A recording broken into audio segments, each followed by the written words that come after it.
Good morning, students of 9th standards. Yesterday we have seen the conditional statements, converse, antecedent, and consequent. Today we will see about the proofs.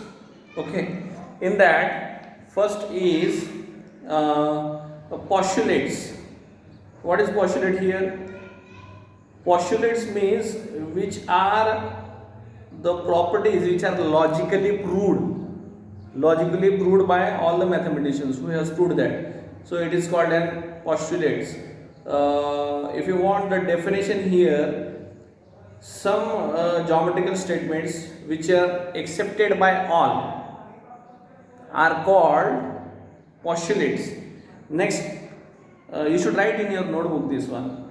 Properties proved logically are called theorems, or a property is supposed to be true if it can be proved logically, then it is called as theorems.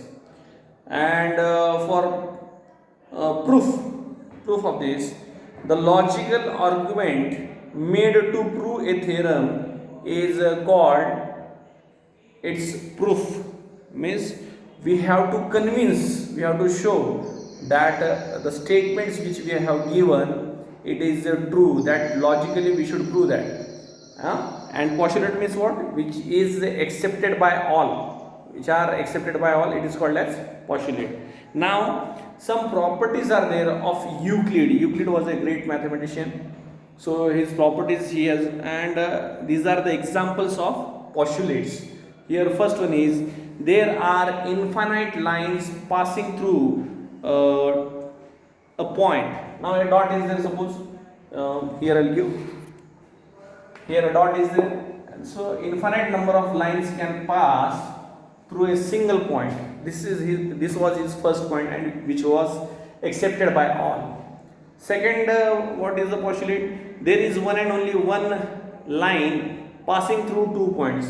So if 2 points are there, two different points are there, distinct points are there, then you can draw one and only one line. Other than that you can't draw. Only one line can be drawn through two distinct lines. Third is, a circle of a given radius can be drawn taking any point as a center.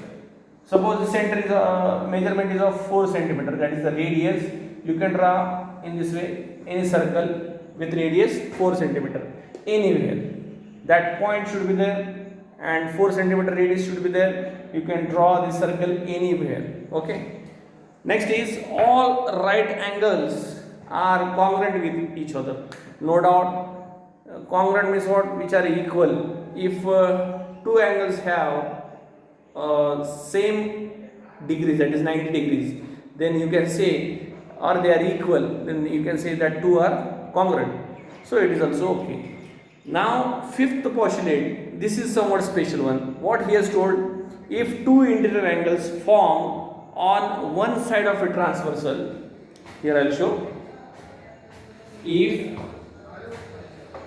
two interior angles, this is very interesting, fifth postulate, if two interior angles form on one side of a transversal, these are there, transversal of two lines, add up to less than two right angles. Means what is the meaning? Suppose A and B is there, and if they are less than 180, like this condition is there, two right angles means two 90 angles, 90 means 180, then the lines produced in that direction intersect each other, means it's opposite one. What he has told, if these two angles are less than 180, in this way it is less than 180, then they intersect each other, they are not parallel. In this way he is telling. But all the mathematicians, after they proved that fifth postulate of Mr. Euclid was wrong, they have proved that it is wrong. So that we will see afterwards. I will show in theorem. Now next is what?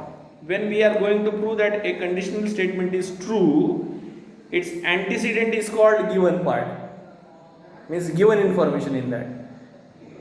first comes antecedent and then afterwards comes consequent.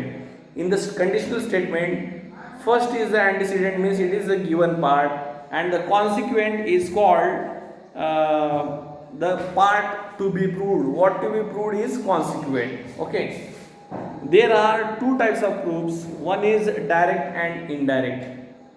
Direct proof means what? Just you have to prove properly what given information is there, and with the help of that information, with logically you have to convince them that this your conditional statement is correct. And indirect proof is what? Taking to the consequent first. Consequent means what they have given, that we should show that it is wrong, and then we have to show logically, and at last you have to show that what we have considered as wrong is also wrong here. Means if you are confused by this, I will show it logically to you, don't worry. Further we will take that, then you will understand what is direct and indirect proof.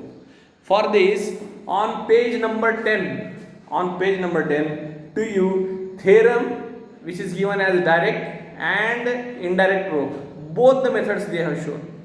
So first of all, what you have to do today, write the theorem, that is opposite angles formed by two intersecting lines are of equal measures, and then second is the statement a prime number greater than 2 is odd. These are very important theorems.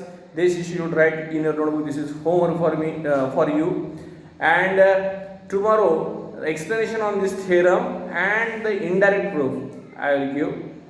So today it is enough. Thank you very much.